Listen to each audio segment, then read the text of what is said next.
Vladimir Putin, Recep Tayyip Erdogan, Viktor Orban, Adolf Hitler, Xi Jinping, Kim Jong-un, Saddam Hussein. What do they have in common?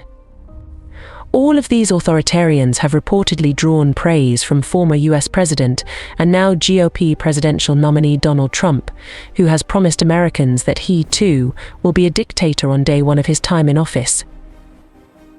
What is up, Spunt fam? Welcome back to another episode. I'm your host, and on this channel we dive deep into the fascinating world of geopolitics. We unpack the power struggles, alliances, and tensions that are shaping our world today. We're talking about the rising influence of the East, the cracks in the West, and how these shifts are impacting everything from trade deals to international security.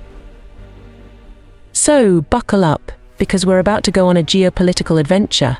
Is the West losing its grip? Are we heading towards a multipolar world? We'll explore these questions and many more right here on Spunt. Remember to subscribe to this channel. Thank you. This is not just bluster. As a new book by CNN anchor and national security correspondent Jim Sciutto reminds us, Trump allegedly believes that even the most murderous dictators, such as Hitler, did good things. According to one of Trump's former chiefs of staff, Trump had Hitler in mind as an example of leadership to emulate during his time in the White House, including telling the military what to do as commander-in-chief. Given the stakes for our democracy in the 2024 election, it's worth considering why Trump continually praises dictators and who he is trying to reach with this kind of talk. Some of it is no doubt Trump airing his fantasies of the kind of authority he could exert as president. He praises Hitler, Chinese leader Xi, Russian President Putin, and others because of their absolute power, not in spite of it. He repeats these leaders' cult of personality propaganda in presenting them as so strong and feared that it is useless to resist them. Thus Xi, in Trump's telling, is strong like granite. He runs 1.4 billion people with an iron hand, and Putin is a genius for taking over a country, really a vast location, a great piece of land with a lot of people, and just walking in. Trump declared days after the Russian invasion of Ukraine, as though the fierce Ukrainian resistance did not exist. Foreign autocrats are surely the targets of such compliments, especially those whom Trump sees as useful to his political or personal fortunes. The most obvious case is Russia, given Kremlin interference in the 2016 and 2020 elections. And the stream of adulation directed at Xi is likely not unrelated to the benefits Trump received from doing services, as he put it, for the Chinese government during his presidency. Trump-owned properties took in over $5 million from Chinese government-allied entities, per House Democrats. Putin has publicly said he prefers as President Joe Biden to his predecessor and aspiring successor Donald Trump, a remark widely interpreted to mean exactly the opposite, as the former KGB man hopes his notoriety will boost the Republican mogul. Trump has voiced admiration for Putin, raged against NATO, the alliance founded to defend against Moscow, and boasted that he within one day would end the war in Ukraine, which Russia invaded 2 years ago. Trump supporters in Congress, seizing on an unrelated dispute over migration, have held up approval of $60 billion in military aid for Ukraine, whose troops have faced the first battlefield setbacks in months as ammunition runs scarce. Biden, in his annual State of the Union address, lashed out at Trump for saying he would encourage Putin to do whatever the hell you want if a NATO member does not spend enough. My message to President Putin, who I've known for a long time, is simple. Biden said, "I will not bow down." Leon Aron, a senior fellow at the American Enterprise Institute who studies US-Russia relations, expected Putin to wait for the US election before any significant new move, militarily or diplomatically, on Ukraine. I don't expect any Russian attempt at some sort of major offensive in Ukraine, which would cost them several 100,000 men. The reason is that Putin is waiting to get a good deal on the cheap, Aron said. He said Trump, in a new term, could block arms to Ukraine, and the only question mark then would be how much Europe has been scared into stepping up its own support to Kyiv. But Americans are the most important audience for the stream of praise he directs to autocrats. Trump's repeated elevation of dictators as models of leadership should be understood as part of a re-education strategy conditioning Americans to see authoritarianism as a superior form of government to democracy.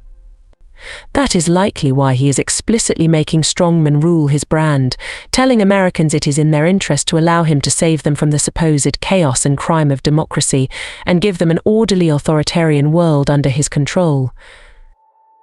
Propaganda is not just about getting people to believe this or that lie, say that he won the 2020 election, but changing the way people think and feel and the associations they make when they hear certain words. Think of how Hitler's relentless speeches and writings got Germans to associate Jew with disease and depravity to the point of making him popular for ostensibly saving Germany by persecuting Jews. This is what Trump is doing with authoritarians. Trump uses his rallies and other public occasions to sell strongman rule to his followers, so Americans begin to see autocrats as positive and glamorous figures. There's nobody in Hollywood that could play the role of President Xi. He gushed at a 2023 town hall in Iowa, who are doing good for their people and the world. If Trump mentions these autocrats' repression at all, it is to justify it, as when he lauded former Iraqi dictator Saddam Hussein in 2016 for being good at killing terrorists, or praised Turkish President Erdogan, introducing him in 2017 as a friend of mine who is getting very high marks.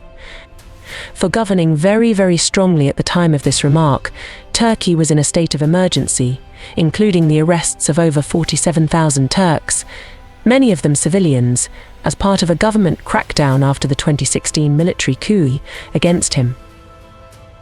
Trump even presents leaders who are heads of failing rogue states, like North Korea's Kim, as inspirational.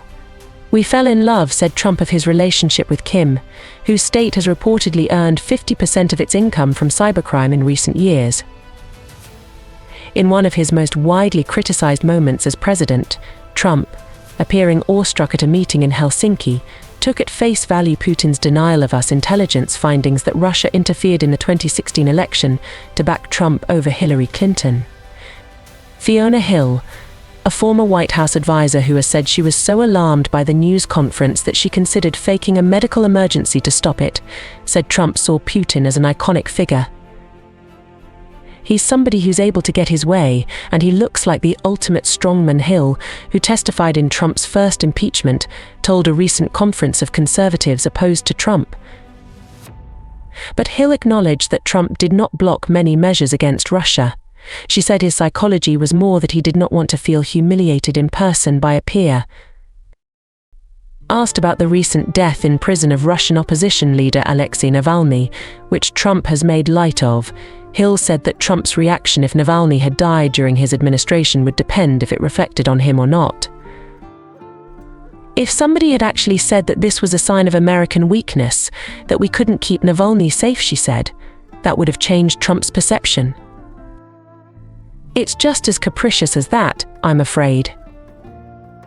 Russia has turned into a partisan dividing line in the United States, a development unthinkable in an earlier era when most Americans viewed the Soviet Union as a top threat.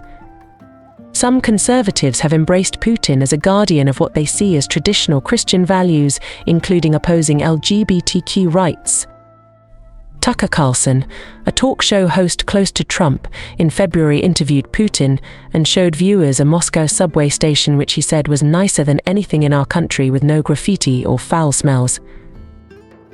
His interview was widely criticized for lacking tough questions, with even Putin saying he expected Carlson to be more aggressive. On the policy side, figures including Senator J.D.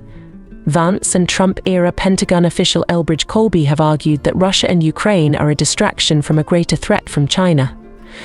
Senator Mitch McConnell, a strong backer of Ukraine, recently announced he would step down as Republican leader, acknowledging his party has shifted. But John Herbst, a former U.S. ambassador to Ukraine and now senior director of the Atlantic Council's Eurasia Center, said it was ultimately a tiny group within the Republican Party that supported Putin.